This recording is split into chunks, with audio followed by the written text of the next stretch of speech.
Hi, Scott here. I am a vocal introvert.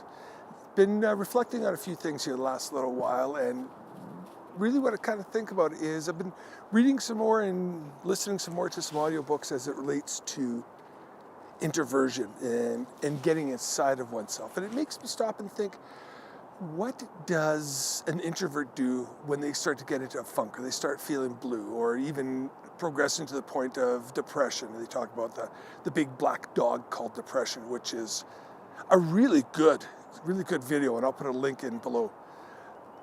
But what I think about is, what got me thinking is extroverts get their energy from outside, from people coming in and drawing in, whereas introverts get their energy from inside.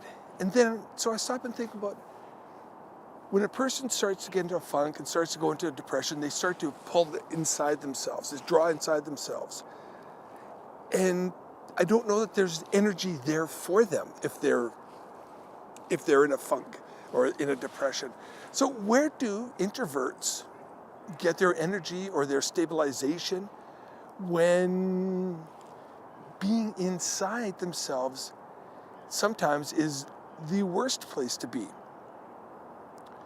And I think about, well, now I'm trying to think about extroverts I know that have been in depression, and I can't think of anyone offhand, but introverts, I can't think of introverts that have been depression. And so maybe part of what it is introverts are more likely to be depressed or to be in that funk because they spend so much time inside of themselves and they start questioning themselves. So I'm definitely going to do a little bit of research on that, maybe a little bit more than a little bit of research, because something that I find interesting or just sort of makes me sort of scratch my head.